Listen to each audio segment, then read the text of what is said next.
여러분 안녕하십니까? C채널 뉴스입니다. 2012년 북한의 농업 생산량이 증가하고 취약계층의 수는 줄어들었다는 최근 발표가 있었는데요. 하지만 만성적 식량난을 해결하기에는 턱없이 부족한 데다 절대 취약계층의 어려움은 더 가중되고 있는 것으로 분석됐습니다. 이인찬 기자의 보도입니다. 북한의 지난 5년간 영아 사망률은 인구 1000명당 18.5명으로 우리나라의 1000명당 3명에 비해 6배가 넘습니다. 모성 사망률도 10만 명당 76명으로 우리나라 17.2명보다 5배 이상 높은 수치입니다. 1990년대 중반부터 이어져 온 식량난으로 충분한 영양분이 공급되지 않은 것이 가장 큰 요인으로 전문가들은 북한이 식량난을 해결하기 위해서는 매년 650만 톤이 필요한 것으로 추산하고 있습니다. 2012년 11월 WFP 세계 식량 계획과 FAO 유엔 농업식량기구가 조사한 바에 따르면 북한의 지난해 곡물 생산량은 492만 톤으로 전체 소요량 542만 톤에 약 50만 톤이 부족했습니다. 중국 등지에서 30만 톤을 수입할 경우 20만 톤이 부족할 것으로 관련 통계는 예측했습니다. 전년에 비해서 10% 가까이 향상된 것이고 전년 그러니까 2011년에도 2010년에 비해서 상당히 많이 향상이 됐었어요. 그래서 국내 공급 상황은 많이 좋아졌지만 아직 턱없이 부족한 실정이죠. 하지만 이 같은 생산량으로는 충분한 식량을 공급하기는 어렵습니다. 북한 당국은 2012년 1인당 연간 배급 목표인 213kg의 절반 수준인 70에서 136kg만을 주민들에게 공급했습니다. 가장 염려되는 것은 춘궁기를 겪고 있는 영유아와 임산부, 수유부, 노인 등 취약계층입니다. 통계에 따르면 북한 내 취약계층이 500만 명에서 358만 명으로 크게 줄었다지만 이는 시장 활성화에 따른 주민들의 적극적인 노력 때문인 것으로 분석되고 있습니다. 결국 이에 적극적으로 대처할 수 없는 절대 취약계층의 만성적 영양결핍은 더 가중될 수밖에 없는 상황. 게다가 화폐개혁 실패 후 환율 요인으로 쌀 가격마저 북한 원화로 3.25배, 달러로 1.31배 상승해 절대 취약계층의 부담은 더 커지고 있습니다. 시장이나 그런 것에 접근하지 못하는 취약계층은 사회 전체의 식량의 공급량은 증가하더라도 점점 더 어려워진다는 것을 의미합니다. 현재 취약계층의 영양불량 악순환을 끊기 위해서는 인도주의적 지원이 절실합니다. 이미 영양 개선을 위한 전문 프로그램들도 마련됐지만 북한의 연이은 도발에 따른 국제사회의 지원 중단으로 절대 취약계층의 고통은 멈춰지지 않고 있습니다. 전문가 집단에서 굉장히 많이 체계화가 돼서 프로그램도 짜여져 있고 합니다. 그런 것들이 제대로 필요한 수준으로 잘 이루어지면 하면 되는데 제가 말씀드린 것처럼 굉장히 아쉬운 부분이 많다. 56개 단체가 참여하고 있는 대북협력 민간단체 협의회는 최근 남북 정상회담이 추진되면서 인도적 지원 재개를 기대했습니다. 결국 회담 무산으로 준비해온 계획은 미뤄지면서 영유아 등 취약계층에 대한 우려는 더욱 커진 상황입니다. 특별히 영유아에 대한 그런 관심이 우리 대북 인도적 지원 단체의 최우선적인 관심이며 과제입니다. 북한 내 취약계층이 358만 명으로 대폭 감소했다지만 여전히 전체 인구 2,500만 명의 10%가 넘는 사람들이 극심한 식량난을 겪고 있습니다. 굶주림의 고통 속에 아무것도 할 수 없는 영유아와 임산부, 노인들의 고통을 생각한다면 인도적 지원만이라도 속히 재개돼야 할 것으로 보입니다. C채널 뉴스 이인창입니다. 지난해 전 세계에서 1,110명의 탈북자가 난민으로 정착한 것으로 밝혀졌습니다. 유엔 난민기구가 지난 19일 발표한 지난해 세계 난민 현황 보고서에 따르면 전 세계에서 난민 지위를 받거나 난민과 같은 상황에 처한 탈북자 수는 1,110명이며 이 중 1,027명이 망명을 신청한 상태인 것으로 조사됐습니다. 전 세계에서 탈북 난민을 수용한 나라는 영국, 독일, 캐나다, 미국 등 11개 나라며 이 중 탈북 난민을 가장 많이 받아들인 나라는 619명의 난민을 수용한 영국인 것으로 나타났습니다. 그러나 우리나라에 정착한 탈북자와 이미 외국에서 영주권이나 시민권을 받은 탈북자의 수는 포함되지 않아 실제로 외국에 거주하는 탈북 난민의 수는 훨씬 더 많을 것으로 추정되고 있습니다.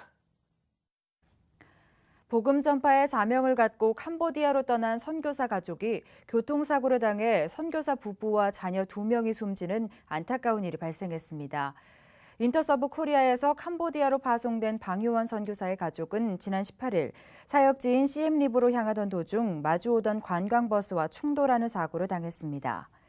이 사고로 방 선교사와 아내 김윤숙 선교사, 아들 현율 군과 딸 다현 양이 사망했고 큰딸 다은 양과 막내 다정 양은 병원으로 옮겨져 치료를 받고 있는 것으로 알려졌습니다. 인터서브 코리아 측은 방효원 선교사는 캄보디아 영혼에 대한 뜨거운 열정이 있던 분이라며 안타까움을 나타내고 유가족을 위해 기도해 줄 것을 부탁했습니다. 방효원 선교사는 지난 2009년 캄보디아로 파송받은 후 2년 동안 현지 적응과 언어 훈련을 마치고 본격적인 사역을 위해 시엠립으로 가던 중 불의의 사고를 당해 안타까움을 더하고 있습니다.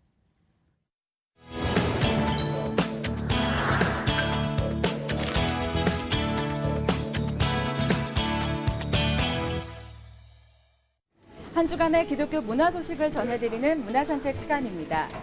오늘은 조금 특별한 곳에서 문을 열었는데요. 지금 제가 서 있는 이곳은 서울국제도서전이 열리고 있는 서울 삼성동 코엑스입니다. 올해로 19회째를 맞는 이번 도서전은 책, 사람, 그리고 미래라는 주제로 25개 나라 600여 개 출판사가 참여해 성황리에 치러지고 있습니다. 오늘은 제가 현장에서 직접 소개해드리겠습니다. 명실상부한 국내 최대 규모의 책잔치 서울국제도서전. 지난 19일 오전 대단원에 막을 올린 이번 도서전에는 박근혜 대통령을 비롯해 각계각층의 인사들과 책을 사랑하는 수많은 시민들의 발길이 끊이지 않고 있습니다. 이번 전시회에는 833개 도서 부스가 설치돼 역대 최대 규모로 치러지고 있는데요. 캐나다, 프랑스를 비롯해 국내외 600여 개 출판사가 참여해 평소 보기 힘들었던 여러 나라 다양한 분야의 책들을 한자리에서 만나볼 수 있습니다. 이 도서전을 통해서 또 우리 책을 많이 해외 수출하고 또 그 해외에 있는 책을 우리나라에 소개를 해서 서로 문화 교류가 이루어지는 귀한 이 아주 그 어떤 면에서는 문화의 가장 기본 콘텐츠가 책이라고 볼 수 있는데 그 이 문화를 공유할 수 있는 그런 귀한 장이 되고 있습니다. 특히 올해는 인도가 주빈국으로 참여해 노벨상 수상자 7명의 특별전 등 인도의 전통과 문화를 느낄 수 있는 독특한 전시와 행사를 마련했습니다. 뿐만 아니라 저자와의 대화, 인문학 아카데미, 북멘토 프로그램 등 다양한 행사에도 참여할 수 있습니다. 역대 최대의 화려한 규모에 걸맞게 관람객 수도 15만 명 정도로 예상된다고 합니다. 인터넷으로 책을 구매하기보다 나와서 보니까 각국의 많은 책들도 볼 수가 있고 좀 훨씬 많은 저렴하게 구입할 수 있어서 너무 좋은 것 같습니다. 제가 좋아하는 출판사들 돌아다니고 있는데 책들 잘 진열되어 있어서 되게 좋고 원하는 책들 자유롭게 볼 수 있어서 되게 좋고 또 가보니까 이제 다른 나라의 것들도 있는 것 같은데 좀 이따 한번 구경해보고 느껴볼 생각입니다. 이번 전시회에서 기독교인들의 관심을 끄는 것은 바로 이곳 기독교 문화거리인데요. 매년 다양한 기독교 출판사들이 참여해 기독교 도서의 다양성과 우수성을 알리고 있습니다.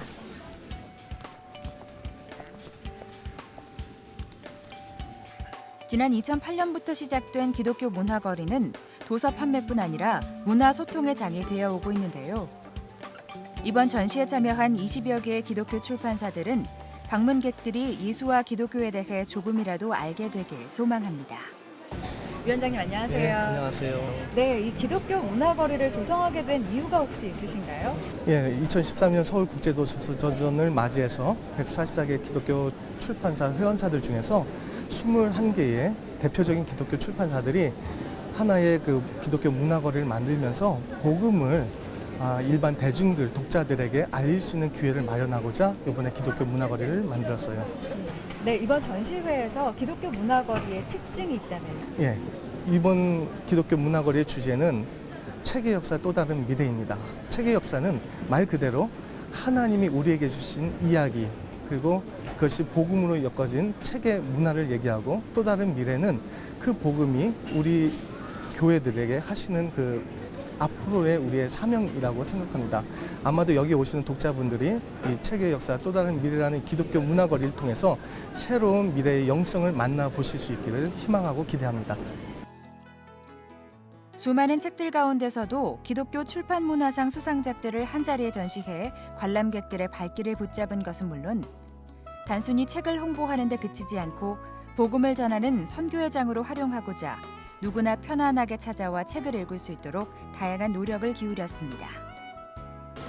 이곳은 두란노 서원인데요. 부스를 둘러보니까 조금 특별한 부분이 있는 것 같습니다. 어떤 주제가 있는지 한번 알아보도록 하겠습니다. 안녕하세요. 안녕하세요. 네, 혹시 이 부스에 특별한 주제가 있나요? 네, 2013년도에는 저희 두란노가 준비한 주제는 리스타트, 액트 위드 더 바이블이라는 주제를 가지고 나왔습니다. 네, 그 리스타트란 주제를 조금 구체적으로 설명해 주실 수 있을까요? 네, 2013년도 두란노가 크리스천 독자들에게 던지는 주제는 리스타트, 그러니까 말씀으로 돌아가자라는 건데 그걸 다시 좀 더 쉽게 설명을 하자면 말씀을 읽음으로 인해서 개인의 믿음이 회복되고 개인의 믿음이 회복됨으로써 세상을 변화시키는 진정한 크리스찬의 의미를 찾자. 예, 그런 부분들을 전달하고 싶습니다. 말씀으로 다시 설 것을 권면하는 두란노 서원의 리스타트. 도서전을 찾은 많은 이들이 복음과 말씀을 통해 새롭게 변화되길 기대하고 있습니다. 작가 헤르만 헤세는 이렇게 말했습니다. 책 속에서 자신을 발견할 수 있고 지혜를 얻을 수 있으며 필요한 모든 것을 얻을 수 있다. 책을 통해 필요한 것들을 얻고자 하시는 분들을 위해 2013 서울국제도서전은 오는 주일까지 계속됩니다. 다음 소식입니다. 원자력 발전소 부품 비리 사태 여파로 일부 원전이 가동을 중단하면서 전력 수급에도 빨간불이 켜졌습니다. 하지만 터무니없이 낮은 산업용 전기 요금을 현실화하는 것만으로도 원전에 대한 의존도를 낮추고 전력난을 해소할 수 있다는 주장이 나왔습니다. 곽영신 기자의 보도입니다.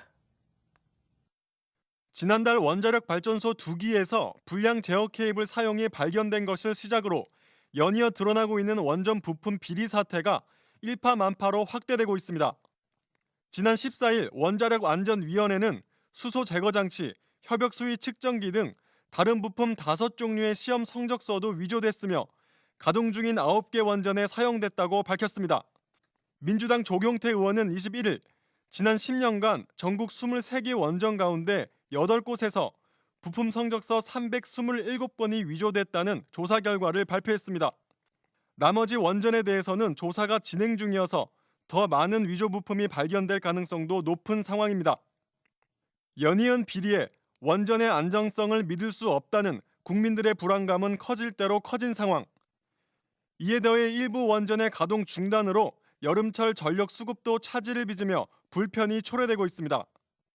정부는 원전 관리기관의 협력업체 재취업을 금지하는 등 유착관계를 끊고 관리감독기구 신설, 입찰제도 개선 등을 통해 원전 비리 재발을 막겠다는 대책을 세운 바 있습니다. 이번 사건을 계기로 원전 산업 전반의 유착관계를 철저히 근절시키고 근본적인 개혁을 통해 견제와 감시, 개방과 경쟁 시스템 구축을 위해 국민의 신뢰를 회복하도록 최선을 다하겠습니다. 그러나 전문가들은 원전 위험에서 벗어나기 위해서는 원전 비리를 근절하는 데서 그칠 것이 아니라 전력 수급 정책을 근본적으로 수정해야 한다고 주장하고 있습니다. 서울대 환경대학원 윤순진 교수는 우리나라의 무리한 원전 중심 정책과 원전 의존의 근본 원인은 비정상적으로 저렴한 산업용 전기요금 때문이라고 분석했습니다. 윤 교수는 정부가 전체 전기 사용의 56%를 차지하는 산업용 전기를 원가 이하의 가격으로 제공하면서 기업들의 에너지 소비가 급증했다며 수요를 맞추기 위해 더 많은 원전을 짓는 악순환을 끊기 위해 산업용 전기요금을 현실화해야 한다고 주장했습니다. 이 산업용 전력 소비를 어떻게 줄일 것이냐, 우리가 정말 전력을 이렇게 많이 쓰는 산업 구조를 어떤 식으로 할 거냐, 이거는 요금 구조를 바꾸지 않고는 도저히 될 수가 없습니다. 그래서 생산 원가를 반영하고 사회 환경적 비용을 실현할 수 있는 그런 방식으로. 환경운동연합 에너지기후팀 양유원영 처장은 원전은 불안정한 전력원이므로 전력 수급을 원전에만 의존하지 말고 비중을 낮춰야 한다며 산업계의 자가발전, 태양광 발전과 같은 재생에너지 등 다양한 대체 전력 수급원을 마련해야 한다고 강조했습니다. 그러니까 전력 피크를 담당할 수 있는 유효한 자원이고 보통 한 달에서 2달 정도면은 설치가 완료가 될 수 있습니다. 도시 면적을 충분히 활용할 수 있는 이걸 어떻게 적극적으로 활용하는 방법이 필요할 것 같습니다. 기독교계와 시민단체 또한 전력 수급 구조를 바꿔 탈원전 사회로 가는데 지지 입장을 밝히고 있습니다. 기독교 환경운동연대가 참여하고 있는 핵없는 사회를 위한 공동행동의 안재훈 간사는 전력이 부족하다고 국민에게 겁을 주면서 무조건 원전을 정당화할 것이 아니라 산업용 전기요금을 정상적으로 올리고 피크타임에 기업 자가발전을 활용하는 등 원전에서 벗어나고자 하는 방법을 강구해야 한다고 밝혔습니다. 원전의 안정성뿐만 아니라 안정적인 전력원으로서의 신뢰도 무너져가고 있습니다. 이제 우리 사회도 전력수급제도 개선, 대체에너지 개발 등 원전 이후의 대안을 시급히 마련해야 할 것으로 보입니다. C채널 뉴스 곽영신입니다. 여의도 순복음교회가 이웃사랑을 실천하기 위해 서울시 노숙인들에게 여름옷 5,000벌을 기증했습니다.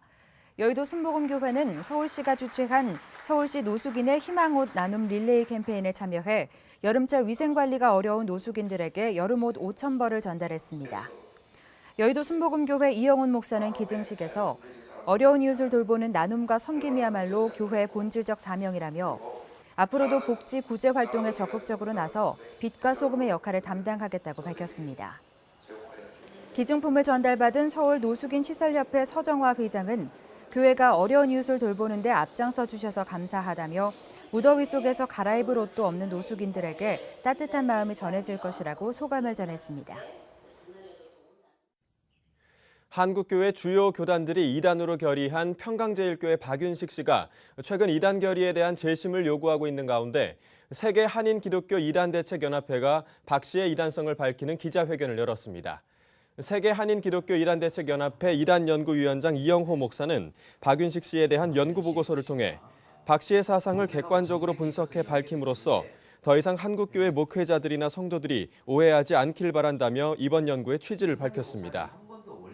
이 목사는 박 씨의 씨앗 속임 사상과 인간의 죄가 피를 통해 유전된다는 혈통 유전설을 예로 들며 이는 전형적인 이단 사상으로 박 씨가 통일교와 전도관에 속해 있었다는 사실을 알 수 있다고 설명했습니다. 또 박 씨가 최근 발간한 구속사 시리즈에 대해서는 자신의 이단성을 감추기 위해 건전한 정통교회 목회자인 것처럼 홍보하고 있다며 한국교회와 성도들의 주의를 당부했습니다. 한편 박 씨 측은 지난 15일 성명을 내고 한국기독교총연합회에 대해 억울하게 이단으로 정죄된 자신에 대해 빠른 시일 내에 시시비비를 가려달라고 요청한 바 있습니다.